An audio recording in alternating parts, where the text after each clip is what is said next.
if there is a change of leadership, if the Senate is in session, you cannot arrest a senator while the Senate is in session. Now, nagpalabas ng resolution ng Senado ang bagong Senate leadership headed by Senate President Cayetano protecting Senator Bato de la Rosa. The protective custody order cannot be violated by any enforcement agencies. Doing so will constitute criminal violations under the revised penal code and under the Senate rules. So, this should serve as a warning to the NBI. Huwag kayong magpumilit. Irespeto ninyo ang institusyon ng Senado. Information to everybody. Para sa ating mga kababayan din who are watching us here ngayon sa Senado. Yung ginawa kanina doon ay pampapastos sa premises ng Senado. Imagine nyo, hinabol si Senator Bato sa loob na parang may hinahabol silang daga. Hindi pwede yan. The premises of the Senate is inviolable. Walang enforcement agency ang pwedeng umasta na sino sila sa loob ng Senado. Na walang pahintulot ng Senado. At kahit may pahintulot, they still have to respect the premises of the Senate. Hindi pwede makabulan. Ano yan? Laruan? Basketball court? Ha? Nagano sila? Nag-hide and seek? Hindi pwede yun. This is the first time na nakita natin na na-violate ang premises ng Senado. The Senate is a separate branch of government. They should respect that. The Constitution has set the limits. Hindi pwede dito sa Senado. That's why the people here are protecting the institution of the Senate. Yung nangyari kanina ay dapat hindi na maulit. Pero napag-alaman natin, kumpanyero, na nag-issue ng resolution ng Senado under the new leadership Of Senator Alan. Yes, headed by Senate President Alan Cayetano para imbestigahan yung nangyari kanina.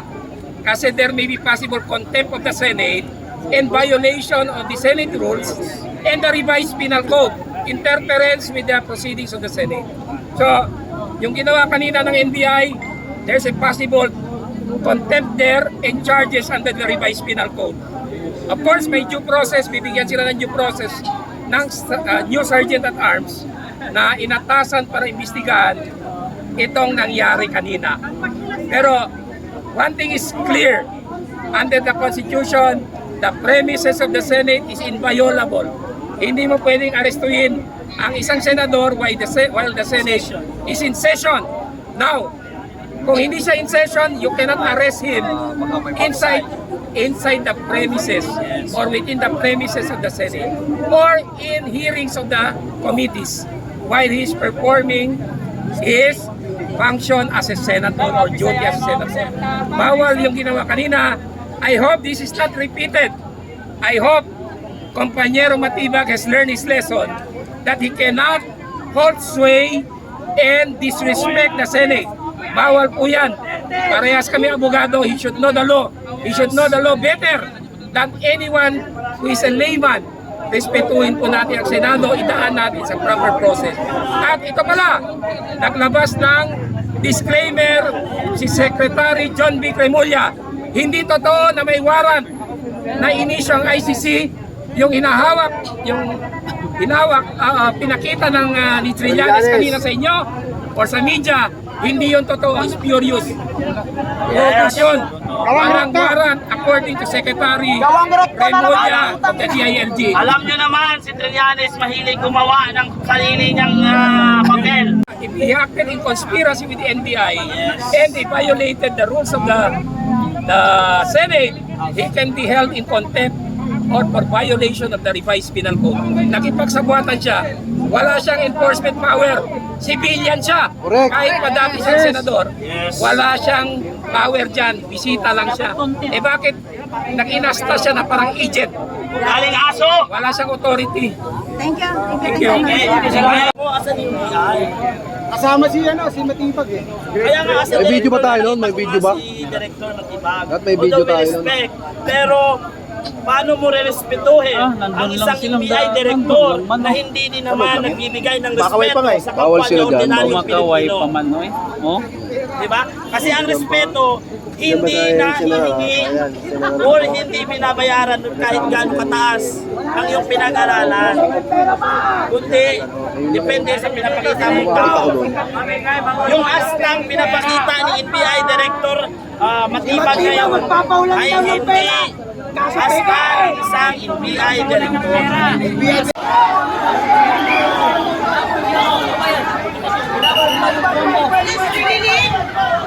Siniling na sa tae!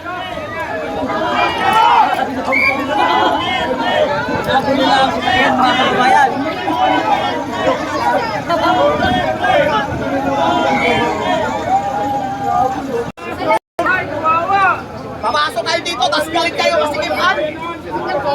Utang yan! Ingat! Pangina ka!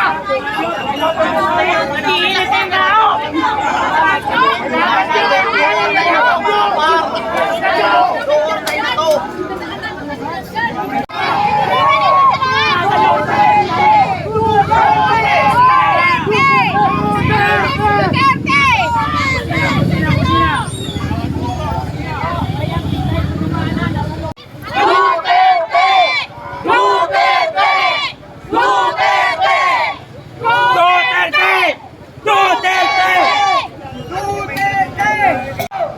Wala ka ibabagay na dito! Wala ka sa school!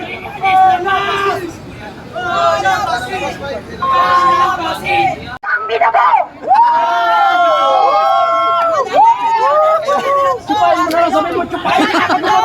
Kaya di ka nanalo ng mayor sa Caloocan!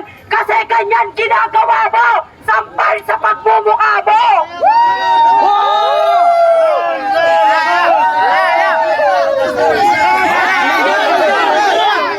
Pangina mo!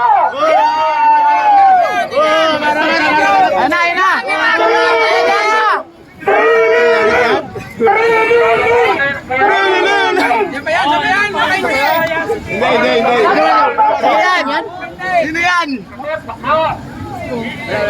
Lang tao. Akin ang mga sasakyan yan, oh. Pera namin yan, ah. Mga pukin namin yan, ah.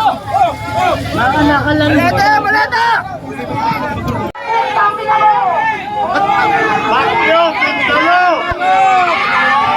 Si Bendalo ba talaga? Bendalo! Bendalo!